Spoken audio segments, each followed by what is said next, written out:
video, we were at Colonial Mission Millamac. And in that video, I had said that the British in 1780 had moved from the mainland to Mackinac Island to better defend the Straits of Mackinac. Now today we are at Fort Mackinac. So we are currently inside Fort Mackinac. And I have always enjoyed historic forts, particularly ones that have live reenactors. I've always found them so doggone cool.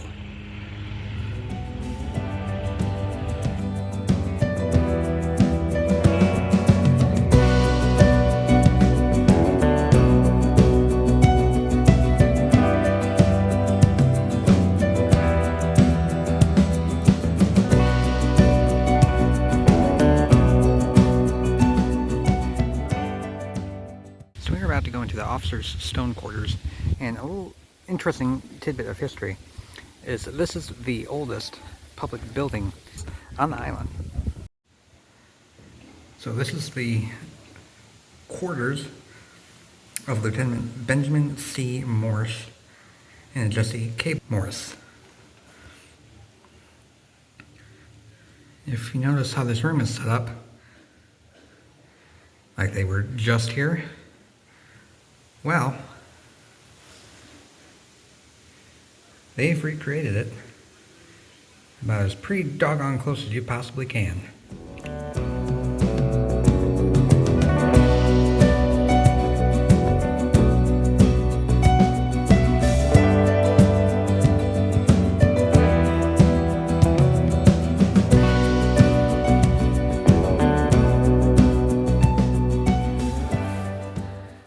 Well, have you ever wondered what the quartermaster shop of a United States fort looked like in the early 1840s?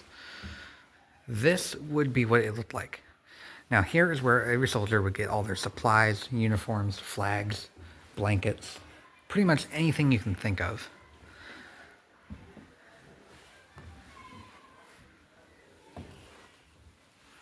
I will say I have not seen many recreated quite like this before. Ooh, old floorboard. Love that sound of the old floorboard squeaking. Something you just don't get in modern museums. That right there, that's history coming alive for you.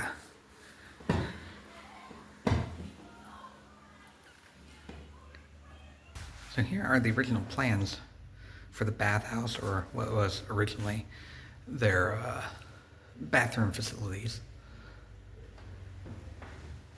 And here is the final product.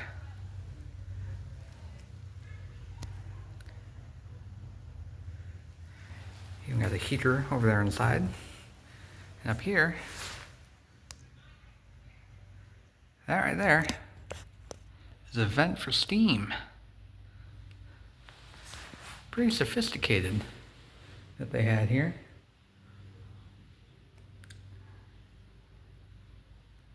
It had 6 bathing apartments, cast iron bathtub, running water,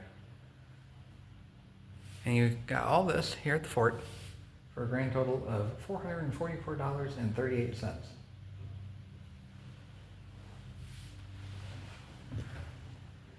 It was a well investment, I am sure.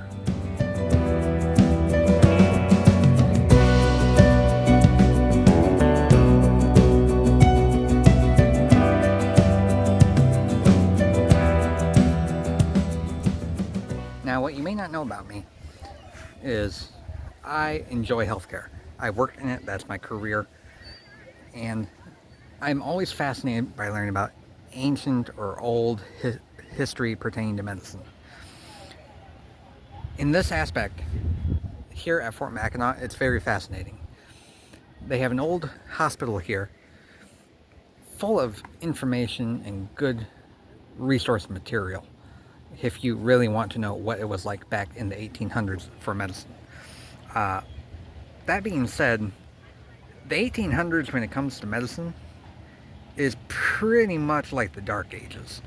It has not changed a whole lot from the Dark Ages until the 1840s, or throughout the Civil War. Through the Civil War, you began to get better knowledge on medicine, on how medical things worked. And in particular, you were able to understand about hygiene. Back at the time of this fort's operation, most of the cures and medicines that were used was bloodletting. Now, nowadays, we would hear that and think this was absolute barbarity.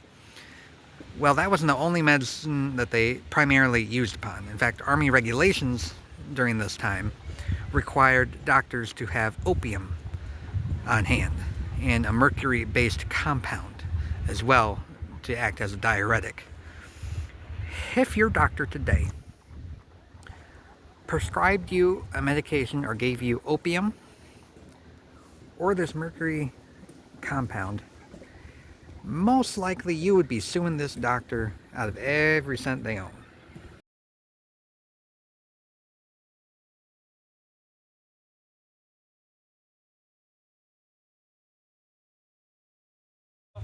Then just a little bit about this type of cannon itself. But to begin with, what we're all wearing. We're all wearing the U.S. Army's cold weather uniform from the 1880s. In particular, we're all representing members of the 23rd Infantry Company E. Those are going to be the guys stationed here at Fort Mackinac from 1884 to 1890. And while they're stationed here, they're serving alongside the 23rd K. All of them are going to be caretakers of the national park located here on the island at the time. In the 1870s, 80s, and 90s, while this island was the second national park in the country, there's no such thing as park rangers or the National Park Service in general. So maintaining and protecting the national park fell on the Army and thus the soldiers here at Fort Mackinac. However, because they're soldiers first, they have a lot of soldierly duties that they need to do.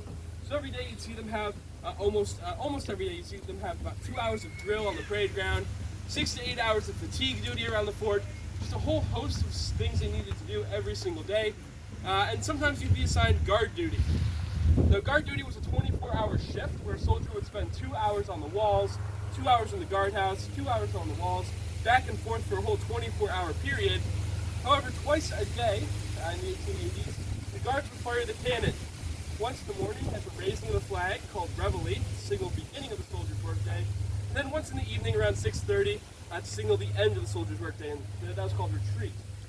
Now, again, every single day they're firing these cannons at roughly the same time. The soldiers here are so accurate with the timing of their cannon firings that people in town would set their clocks and watches to it. Now, there's something big to stress here is that they're never firing cannonballs out of this cannon because just like today, there's a lot of tourists on Mackinac Island. Same thing in the 1880s. It's a national park. Tourists generally don't like dodging cannonballs while they're on vacation. They're never firing cannonballs from this cannon, just these things called salute shots. And the salute shot is just going to be gunpowder to make a big bang to signal events. So every single day you're going to have it twice a day, beginning and the end of the workday. But on holidays like the 4th of July or Decoration Day, which is the holiday we all call Memorial Day today, on those holidays they're firing a national salute, one shot for each state in the Union at the time. And in 1889 they did 38 shots for 38 states. Now they're also going to fire it for mournful occasions. So when President Grant passes away in 1885, 13 guns at dawn, 1 gun every half hour throughout the day, and 38 guns at dusk.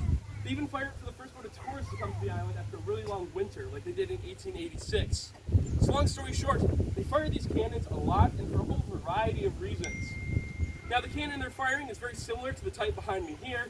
This is the model 1841 6-pound smoothbore field gun. That's just a really long technical name. The soldiers just call it the 6-pounder. Most important part about that long name for all you folks to know is that year 1841. That's the year this cannon was first used by the U.S. Army. And we're representing the late 1880s up here at Fort Mackinac. All the time period they would have had this cannon here. Why would they have such an old piece? And I mean, for comparison, this 1841 cannon's maximum range is 1 mile out to the edges of Round Island out there.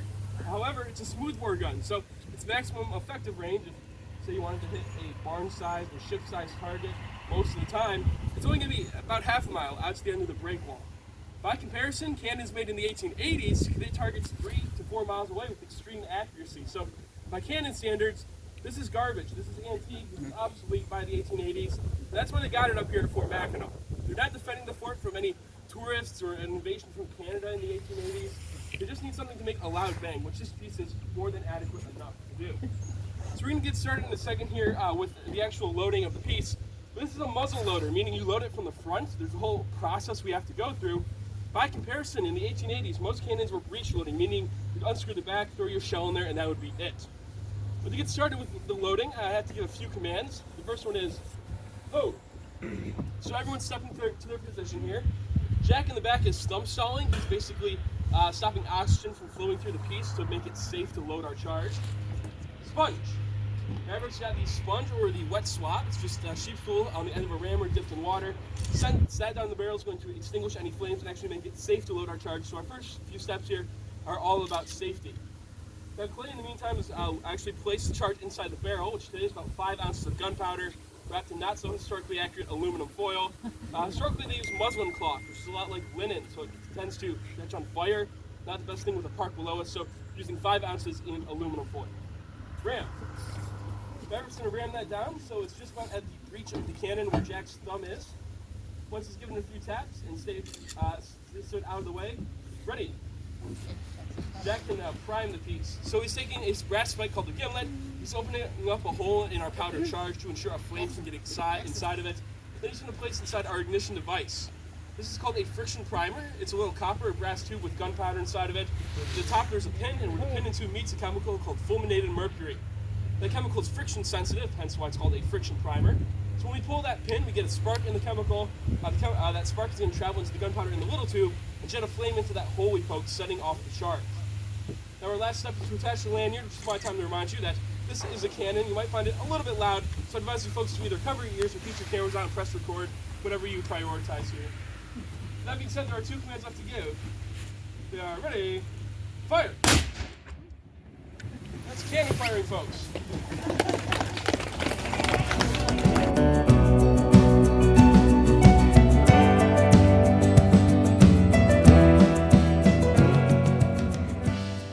Now, in 1814, when the Americans came back to try and retake the island, they initially tried to bombard the fort. However, they immediately encountered a problem.